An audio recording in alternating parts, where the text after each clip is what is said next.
Demokrasi yang sekarang terjadi itu jauh lebih luas dari sekedar partai politik. Ketika kita bicara demokrasi, minimal ada tiga. Minimal tiga nih.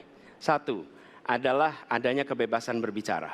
Yang kedua, adanya oposisi yang bebas untuk mengkritik pemerintah dan menjadi penyeimbang pemerintah. Yang ketiga, adanya proses pemilu, proses pilpres yang netral, yang transparan, jujur, adil. Tiga.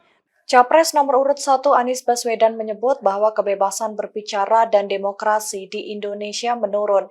Hal tersebut dia sampaikan dalam debat perdana di kantor Komisi Pemilihan Umum pada Selasa 12 Desember kemarin.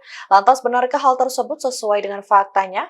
Berdasarkan data Badan Pusat Statistik, skor Indeks Demokrasi Indonesia pada 2020 di angka 73,66 dari skala 100. Artinya, semakin tinggi nilai indeks, maka semakin demokratis pula sebuah wilayah tersebut. Sementara itu, skor dari peringkat Indeks Demokrasi Indonesia dari 2017 hingga 2021 menurut World Democracy Index yang disusun Economist Intelligence Unit adalah sebagai berikut. Yang pertama, pada tahun 2017, Indeks Demokrasi di Indonesia dengan angka 6,39 masuk peringkat 68 dari 167 negara. Yang kedua, pada tahun 2018, Indeks Demokrasi di Indonesia sebesar 6,39, peringkat 65 dari 167 negara. Selanjutnya, pada tahun 2019, Indeks Demokrasi di Indonesia 6,48, masuk peringkat 64 dari 167 negara. Selanjutnya pada 2020 Indeks Demokrasi di Indonesia 6,30 peringkat 64 dari 167 negara. Dan yang terakhir pada tahun 2021 Indeks Demokrasi di Indonesia 6,71 peringkat 52 dari 167 negara. Demokrasi yang sekarang terjadi itu jauh lebih luas dari sekedar partai politik. Ketika kita bicara demokrasi, minimal ada tiga. Minimal tiga nih.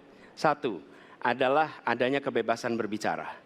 Yang kedua, adanya oposisi yang bebas untuk mengkritik pemerintah dan menjadi penyeimbang pemerintah. Yang ketiga, adanya proses pemilu, proses pilpres yang netral, yang transparan, jujur, adil. Tiga. Dan kalau kita saksikan akhir-akhir ini, dua ini mengalami problem.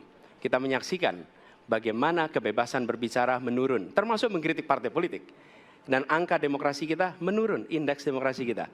Bahkan pasal-pasal yang memberikan kewenangan untuk digunakan secara karet kepada pengkritik, misalnya Undang-Undang ITE atau pasal 14-15 Undang-Undang nomor 1 tahun 1946.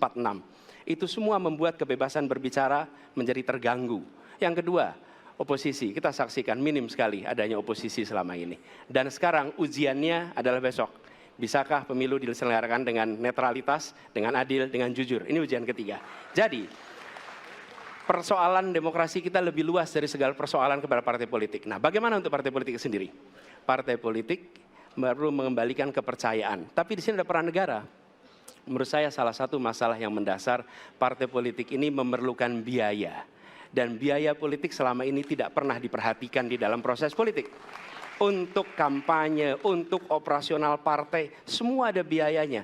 Sudah saatnya pembiayaan politik itu dihitung dengan benar, ada transparansi, sehingga rakyat pun melihat ini institusi yang bisa dipertanggungjawabkan. Jadi salah satu reformnya adalah reform pembiayaan politik oleh partai politik. Terima kasih.